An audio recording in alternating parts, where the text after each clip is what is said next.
कसोदा police ठाण्याने एका जुगार अड्ड्यावर छापा टाकलाय। सदर छाप्यामध्ये 15 जुगारींना ताब्यात घेऊन कारवाई केली आहे।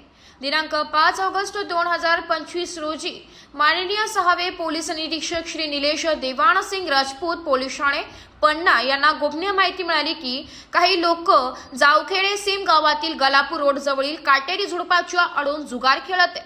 त्यांनी पोलीस ठाण्याला याबाबत माहिती दिली असता प्रदीप पाटील, पीओसीओ समाधान तोंडे, पीओसीओ निलेश नाना गायकवाड, पीओसीओ योगेश अरुण पाटील अशांना तात्काळ कारवाईसाठी पाठवण्यात आलं।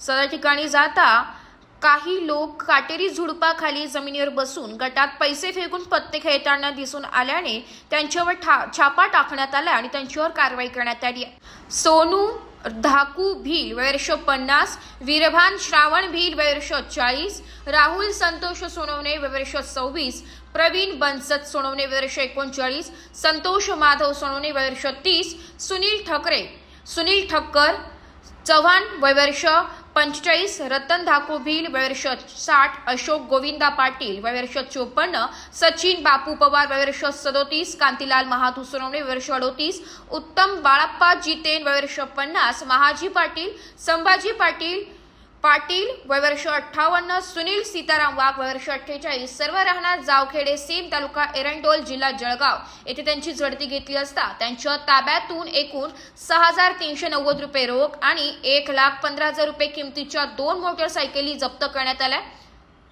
दीपक देसले यांच्या तक्रारीवरून महाराष्ट्र जुगार प्रतिबंध कायद्याच्या कलमान्वये गुन्हा दाखल करण्यात आला। सदरची कारवाई माननीय पोलीस अधीक्षक महेश्वर रेड्डी सर यांच्या आदेशानुसार आणि माननीय अतिरिक्त पोलीस अधीक्षक श्रीमती नेरकर मॅडम आणि माननीय उपविभागीय पोलीस अधिकारी श्री विजय ठाकूरवाड यांच्या मार्गदर्शनाखाली करण्यात आली आहे। सहाय्यक पोलीस निरीक्षक Nilesh Rajput, police head constable Nandlal Pardeshi, police Naik Pradeep Patil, police constable Samadhan Tonde, police Nilesh Gaikwad, पीओसीओ योगेश पाटील, पीओसीओ कुणाल देवरे, पोलीस कॉन्स्टेबल दीपको समाविष्ट होते। Bureau report AB news Jalgaon.